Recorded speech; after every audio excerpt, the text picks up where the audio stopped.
take a lot of things for granted living in America and living in Colorado especially. Forget exactly what the rest of the world is like. I want to introduce Helen Raleigh, who can tell us a little bit about what the rest of the world is like. Helen, thank you for spending some time with me. Thank you for having me. All right, now you put this in a little book, Confucius Never Said. What exactly is it that Confucius never said? Well, Confucius said many great things, and his philosophy influenced China and Chinese people for over 2,000 years. But Confucius never said all men are created equal. Really? Did any of his teachings talk about liberty or freedom or the ability that you should be able to reach your highest potential? Well, Confucius never said that. In his philosophy, he believed man has preset destiny. He believed the harmony of society can only be achieved when you accept that destiny and function within your preset orbit. So in other words, Confucius says, mind your place. You have a role. Don't think outside your role. You do what you're supposed to do, and that's how you'll find contentment. Is that right? Absolutely. He believes that some people were born to be rulers and some people are born to be subject. But he did advocate for the rulers should love their subjects like a father loved their children. Oh, that is adorable. That's just terrific. All right, now let's bring you into the story. Where were you born? Where were you raised? I can tell by your accent, maybe Canadian? Well, John, you have good ears. Oh. No, I was born and raised in China. Close. All right. Where in China?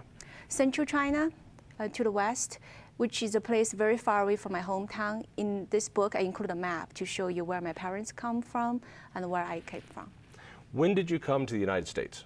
1996. Now, you were a student, right? Yes, I came here to pursue graduate school. I'm curious, the culture shock must have been amazing, that from where you were and getting an education there to coming here, what were your first impressions? What is it that hit you first when you got off the plane?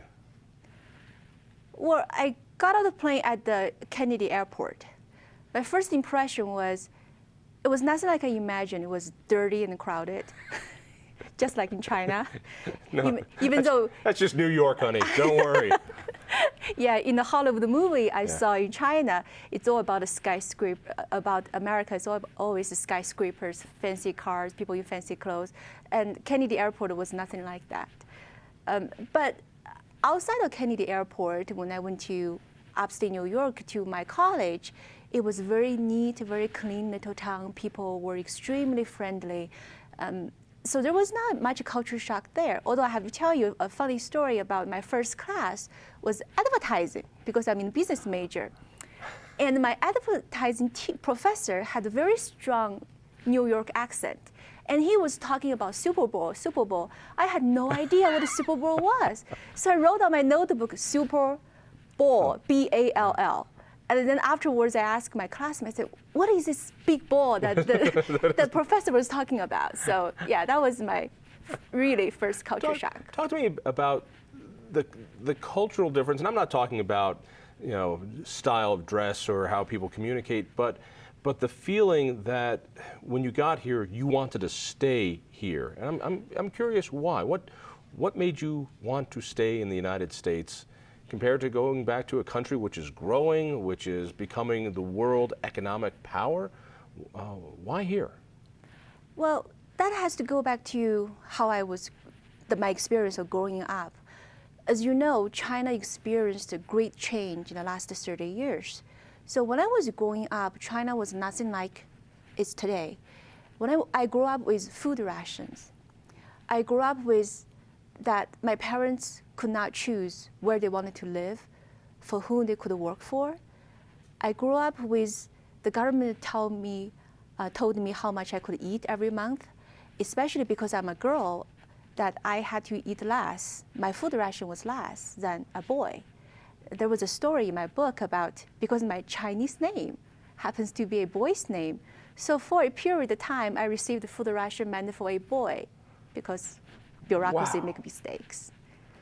But it's changed, hasn't it? I mean, now it's it doesn't have the same problems. But tell me why you're still here then. Well, it's changed. Yes, in terms of economic development, it has changed, has improved people's life, but the political freedom is not there, still not there.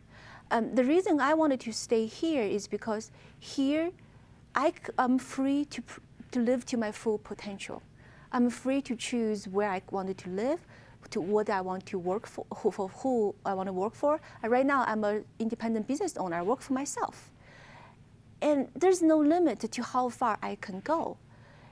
Even in today's China, even with the enormous improvement of people's material life, it's still a very patronage society that how far you can go depends on who you know and what's your last name, what's your network, all those different relationships, and how much you're willing to basically bend over your conscience to say or do the things that you really shouldn't or didn't want to do. And I do not want to live in a society like that. I heard a statistic once that something like 80% of all first-generation millionaires in this country were immigrants, which means that somebody like you that comes here has nothing, doesn't know the culture, many times doesn't know the language, has no connections, is able to see opportunities, is able to see the amazing ability to decide your own destiny. Yes. And those of us who were raised here, who know the culture, who speak the language, we don't see the same opportunities because we've grown complacent. Am I right or wrong on that? You're absolutely correct. Because it takes a special courage and a special set of character to want to be an immigrant, to want to leave your family and friends behind, leave everything you're familiar behind, want to go somewhere, make something out of yourself. So I think the reason, like you described, why many immigrants can come here with nothing and be successful is because we have that burning desire. We know what we left behind. We want to make something out of ourselves. And I think you're right, in America, that people grow with this enormous wealth. Even the poor people in America, their lifestyle is envy for majority of the world, people from majority of the world. But when you grow up with everything, it's hard for you to appreciate. Like I said, only if you live through darkness, you will appreciate the light more. It's amazing that one of the problems among poor in America is obesity. I have a feeling that where you come from, obesity is not an issue with the poor. Well, in the past, it was not an issue. Now, with the improvement of standard of living, obesity is starting to become a problem in China.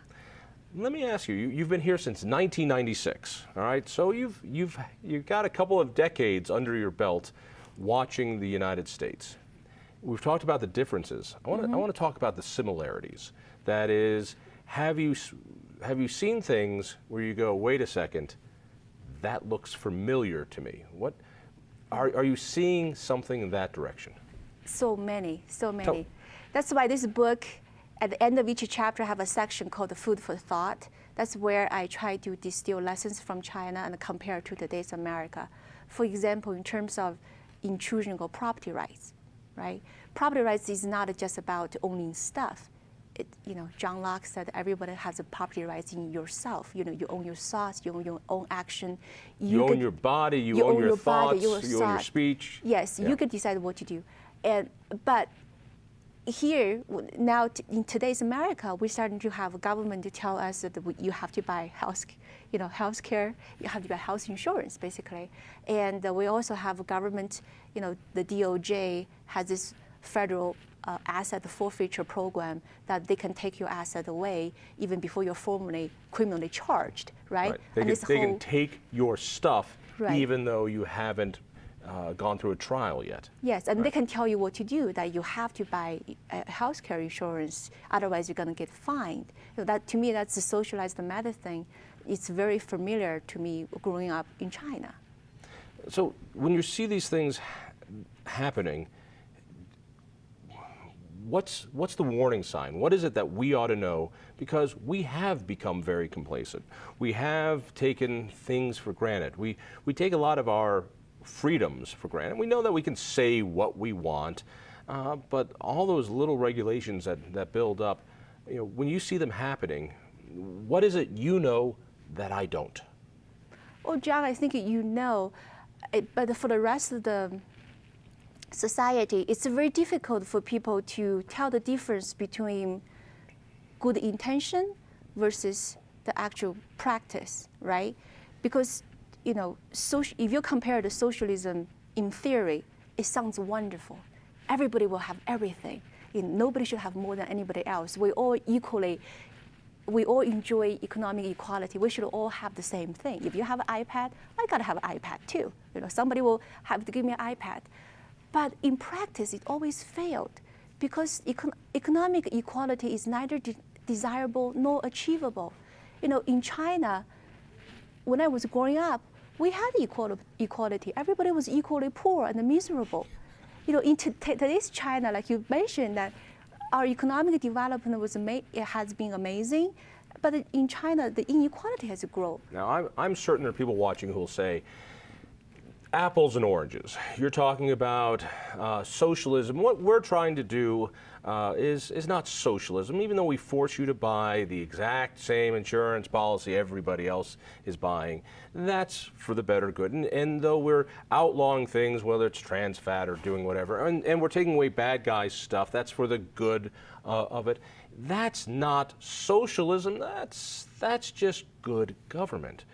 Convince me that it's more, that it is a road to socialism. That what you just described is the essence of what socialism is about. Because in capitalism, everybody is free to choose. You only enter into transaction on a volunteer basis, right? Nobody can, even if it's not for your own good, but if you decide not to do it, you're not voluntarily engaging into it, no one can force you to do it unless you do something against the law. But in the socialism, that is a different system. It's a system where, again, it's judged, if you judge it only by the intention, the intention is all good. It's all for the greater goods of everyone. But for other people, we're taking away your stuff. For the better people, we're taking away your wealth, which is taxes. For the good of everybody else, we're forcing you to do this. Yes, by using force. Good. Confucius Never Said. If people want to buy the book, where's a good place to get it? They can get it on Amazon. If they're here locally, they can get it at the Tattered and Cover bookstore. Helen, thank you so much, and thank you. Listen for me on KHOW Radio. Check out the Independence Institute, independenceinstitute.org. Twitter, @Jon Caldara, and we'll see you next week.